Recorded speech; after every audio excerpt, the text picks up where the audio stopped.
welcome to another episode of The Showroom where we talked about business, health and lifestyle. I have Hannah with me today, and today we're going to talk a little bit more about how to save your money to become a Pilates girly. We understand that sometimes Pilates is a little bit expensive and not affordable for everyone.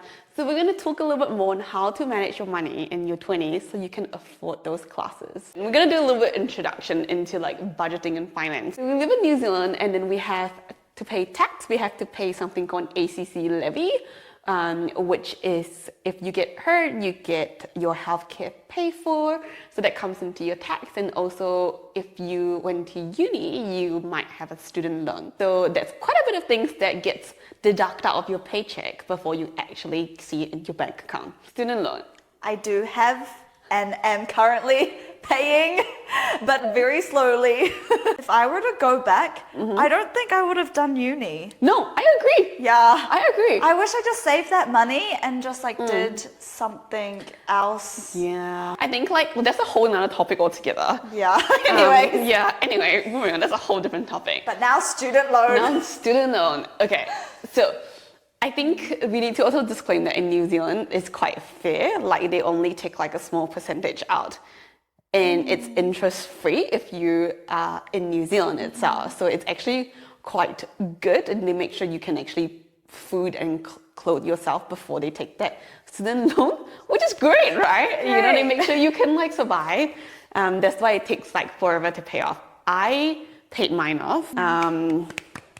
Thank you. But it also took me almost 8 years to pay it off. And I paid my undergrad and a year of postgrad. So that was also like super duper long. Like it felt like I was forever paying the student loan. So that's a little introduction to like what we're dealing with. Budgeting. Do you budget? I do not. I do none of these things. I do watch budgeting like TikTok and stuff. Does it help? I think it's more just like the aesthetics of budgeting. I mean, it's good because I feel like it's like it's making you think about it. I don't budget. Yeah. Like I just save a chunk. Like I don't like do an overview and I don't do like a spreadsheet. But I think it's important so you know where the money is getting spent. But I do not budget. I do not budget either. Okay, I'm the same. So it's a lot better now. So before I grew up a little bit in my early 20s, I think I did the same thing. I just saved the chunk and I just spent all my money kind of situation. But the good thing is I saved. But I think like as I grew a little bit older, I don't budget as well because personally, I feel really constricted. For example, this month I can only spend $200 on eating out, which is like barely anything nowadays. In this economy, $200 eating out is like barely anything. And I just feel really constricted and it really makes me unhappy. Yeah, so like I cannot deal with actual strict numbers. You know, like some people are like that, whereas I'm like, I'll just like be disciplined. And then maybe not go out so much. Kind of thing. Like I'm better with like the whole like, okay, we can only eat out once a week. Then the whole, you can only spend $50 this week. Maybe that's not a form of budgeting. It's not, because then once a week can go from like $20 to like $200. You know? So it's technically not really a form of budgeting. But ever since I've met my husband and since that we've gotten married, he's very good at numbers in Excel. So he actually goes through our finances. Girlies, if you're not like an Excel person, it's actually really shocking when the numbers come out. I'm like, I spent this much at Sephora in a year. It's really good, like because we're like, like going to like Mecca and I'll get like a new like blush. And I'm like, yeah, I can afford it. But then at the end of like, so we do it like at the end of the year and then you look at how much you spent in like Mecca or like Sephora and then you're just like, that was not needed. Little adds up along the way. And then that was like totally not needed. And then you're like, oh, actually that amount of money could have been saved to do something else. What he does is that he would look at every single category and then almost like a whole like, you need to be better. So then for the next quarter, we were like, okay, you're going to aim to reduce this by 10%.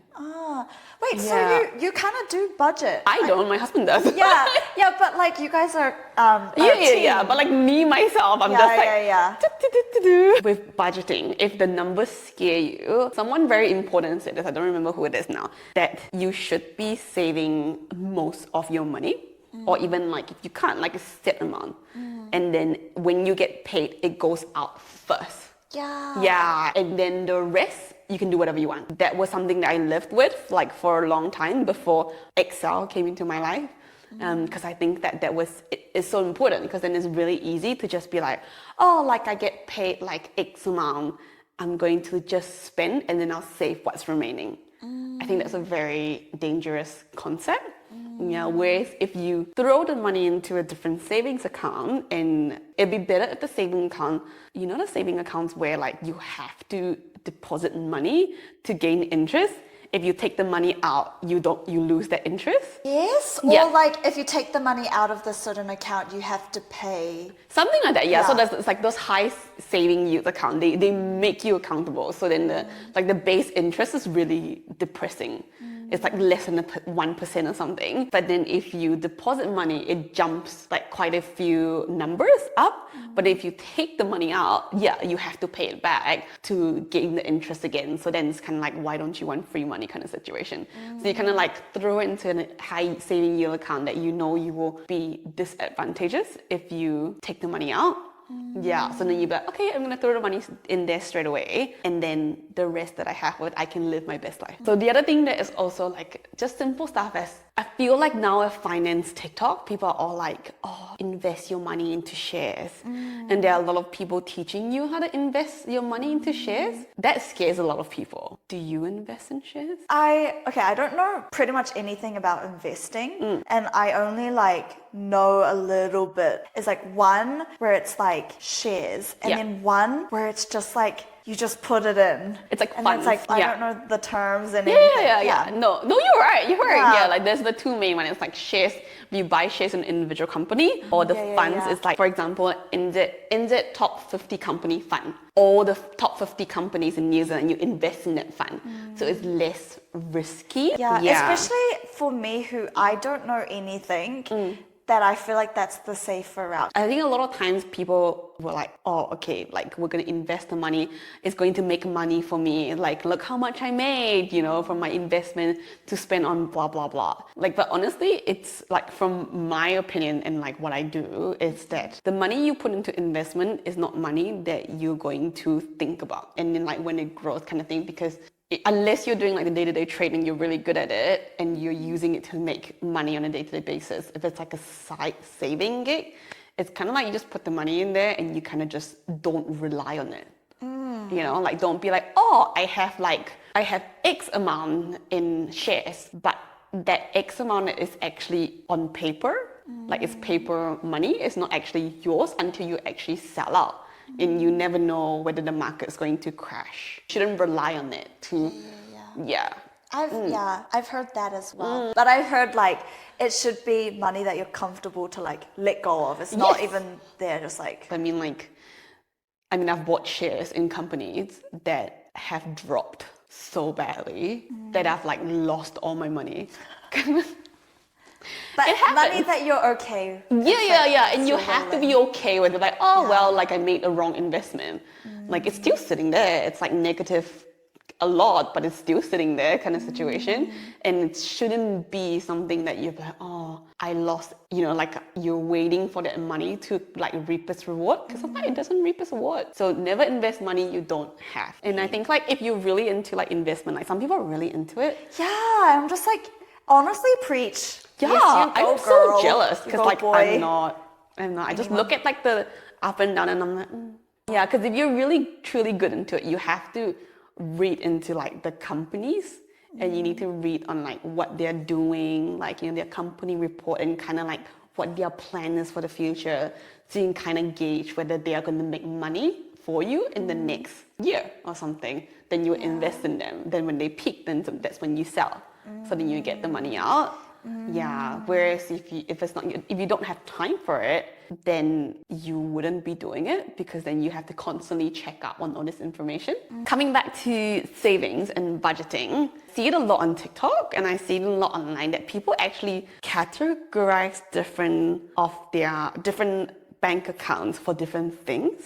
I think like if you're looking for different ways to kind of manage your money, and if you need to be stricter, I think that's a really good way, because then you can go like, okay, my Pilates, for example, this is like how much money I'm gonna allocate it for every month to pay for like my Pilates membership. And then it's kind of like there and done, rather than just like how we do it. It's just lump sum. Yeah, lumps of it. Just we'll see what happens in the next few weeks.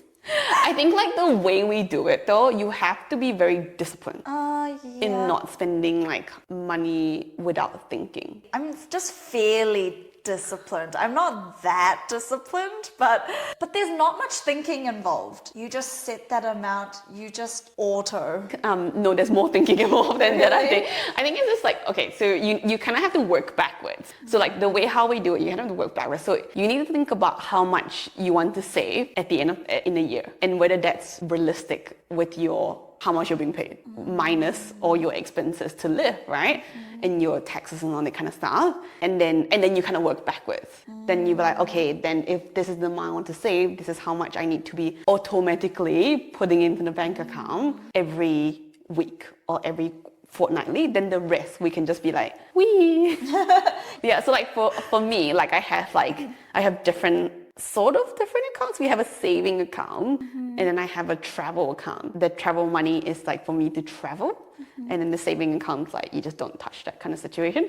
And then the rest is like day-to-day like bills, fun money, like paying the credit card bills and all that kind of stuff. If I want to buy something, I'll be like, do I really need it? Girls? That's your priority. That's what you prioritize. Exactly. Like, for me, it's like good food, like health, and like wellness, because those things, like you can have so much money in the world and you can save for your retirement years and all that kind of stuff, but if you don't have good health as well, like what's the point? It's like you might have a tragic accident like before you even like retire, or you might get like heart problems or like diabetes, and then you can't enjoy it because then you would be spending your money on like health costs. So like for me, I'm like, okay, I'm gonna invest in food and wellness. If numbers scare you, you should do like what we talked about and what we do, just have separate accounts for like saving and like for a rainy day, and just hit auto to automatically put the funds in so you don't have to think about it. One more thing, credit cards. It's useful to improve your credit score when you're trying to buy a house. Yeah. So you show the bank that you are reliable. If you want a good credit score, you should get a credit card. What you need to do is you pay off your bill in full.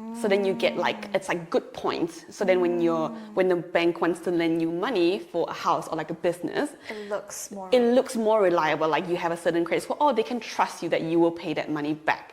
Yeah, so you should do it. Really? Okay, okay, maybe this is a separate video, but I think I would never buy a house. Okay, that's a totally separate video. So with the credit card, you need to be very careful with it. Yeah. So how the banks catch you is if you don't pay your money in full, because then the interest is really high, and then you end up just like paying interest. Yeah. So most New Zealand bank have just a limit. They'll give you a limit on spending, but you can clear the limit and then keep going on it. But like with the American Express card, there is no limit, which is because you can just like spend, and there's no set limit. And that's how the bank make money. Yeah, because then if you don't pay it in full, then they charge you interest, and then you're just paying off interest. Yeah. But from a financial point of view, having a credit card is really helpful, because as long as you can pay it off in full, it's because you're spending money that you don't have at the moment. So then that money could have gone towards getting your savings, or like investing in something else, or like doing something else. Yeah, so you're spending the bank's money when you can, and then you save your own money to put it into a savings account, or like to buy like shares and all that kind of stuff. Yeah. So think about it as like free cash. I saw this article like a while ago that like a lot of like rich celebrities, they use their credit card to like buy like their big houses kind of stuff. Yeah, because then why would they spend their own money? Because they can use their money to invest in something else. Yeah, to like start a new business or not that kind of stuff. Yeah, so that's a different way to look at credit cards. Moving on to those Pilates girlies who are like, how do I afford the Pilates girl lifestyle? Because I do hear that a lot. Like people are like, it's so expensive. Because it is. It's different from a gym. It's different from a gym, you get something else from it.